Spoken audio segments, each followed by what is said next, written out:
Got my little Christmas dress on here. Christmas in July, yay!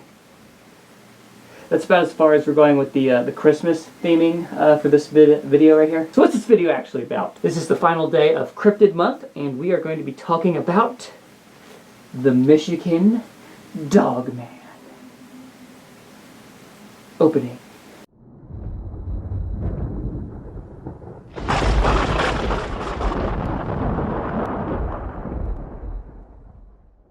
So first off, what is this cryptid?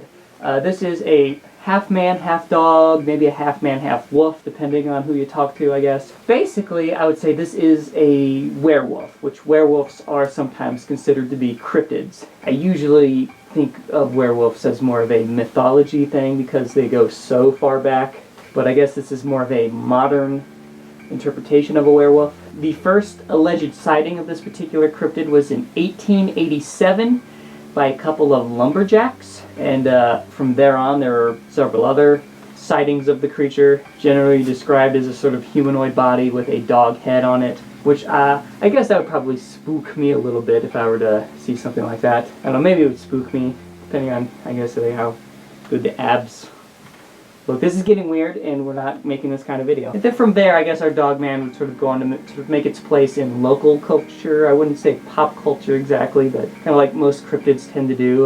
West Virginia has their Mothman Museum and statue and all that. Go to Loveland, and the Frogman sort of makes little appearances here. They kind of, you know, places usually take pride in these sort of things. So for our Dogman, there was the Cook song. This was a song written by James Cook. I think he was like a local DJ or something. I actually forget what, but either way, he wrote this song as an April Fool's joke, just a song talking about the legend of the Dogman. I think the song is just called The Legend, if I'm not mistaken. Either way, I'll play a brief snippet of the song. Summer morning in early June is when the legend began. That sure was a good snippet. James Cook has gone on to say that I don't think he actually believes in the legend, but he believes that the people who claim to have seen the creature, you know, he believes they saw something. He just doesn't think it was a Dogman, which is, I guess, reasonable. But you know, sometimes you just gotta rush to those conclusions and assume that if it's really dark and you saw a humanoid creature, it's probably a Dogman.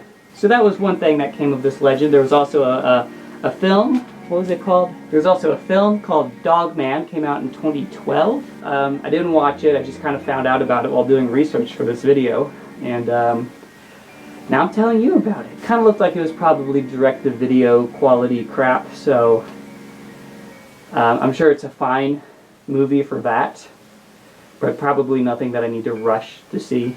I'll say it looked like one of those films that if it shows up for free somewhere, like maybe YouTube free with ads or whatever, then maybe I'll give it a watch, but I'm not going to like pay money for it. But for now, we're going to move on to something that is more interesting. The Gable Film. So the Gable Film is just a series of like home movies shot on, I believe it's like 8mm. Based on how it looks, you would say it was probably shot in the 70s. You see like, you know, shots of like, I think it's like kids on dirt bikes, or the guy working on his car. Pretty just mundane home movie things. But then the film sort of cuts to a shot of some creature in the woods, broad daylight, so you can see it kind of in the distance. It's seen walking on all fours, which typically the Dogman is considered a bipedal creature, I think, but whatever. This is supposed to be, I guess, evidence of the Dogman, or that's sort of like what it's presented as. So it's just kind of like zooming in, trying to get a shot of this creature, and then the creature starts charging after the camera,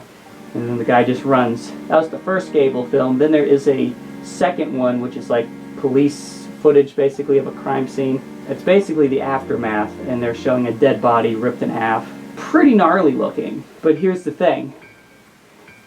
All a load of crap. Like I said, it looks like it was shot in the 70s. That's not true. I believe it was actually shot in 2007 using old 8mm movie camera stuff. So it was shot to look old, but it was actually fairly recent. I mean, 2007 was a while ago, but you know what I mean. Recenter than it looks. And the creature was just a guy in a ghillie suit. The dead body was, you know, done using some pretty well executed gory effects, and it does look pretty convincing. Basically, the Gable Film is what you would call a found footage movie, kind of like the Blair Witch Project, usually when I watch a found footage movie, it's kind of like an ironic sort of entertainment. Like, these are usually just cheesy crap, but I kind of enjoy the charm of it. Me and a friend used to have a ritual every friggin' week. We'd go to Walmart and buy a $5 found footage movie and just get a bunch of snacks and watch it. That'd be our night. But for the most part, found footage movies are kind of a tough sit. They have the most potential to be the scariest horror movies, but they usually waste all of it by just throwing out a bunch of cliches and stuff. But the Gable film might be one of the finest examples of found footage because it is not a feature-length movie. It is just a couple of little short segments, because it's just, you know, usually when you're shooting home movies or whatever, you're not like, okay, we gotta get like at least an hour and a half runtime here. I mean, no, you just shoot random crap, bits and pieces, whatever. You're not trying to make a full movie out of your memories or anything. It doesn't work like that. I feel like the best found footage is most convincing when it is such just like quick little snippets. And this was very well done. It actually, the first time I saw it, it kind of spooked me a little bit. So yeah, I believe you can find the Gable film on YouTube actually, so if you want to give it a watch, it's really cool. Yeah, that's pretty much everything that I have to say about the Dogman. I mean, I don't feel like this is quite as exciting as the Goat Man doing science stuff, and then science happens, and now he's a Goat Man and with an axe and stuff. I mean, that's a pretty tough act to follow, but this is still a good one, and I kind of hear about this one pretty often when I look into cryptids, so figured it'd be a good candidate to talk about on this show. So thanks for watching. Don't forget to like and comment and subscribe. If you do forget, I will find you and make you suffer. Where do you live? We'll figure it out later.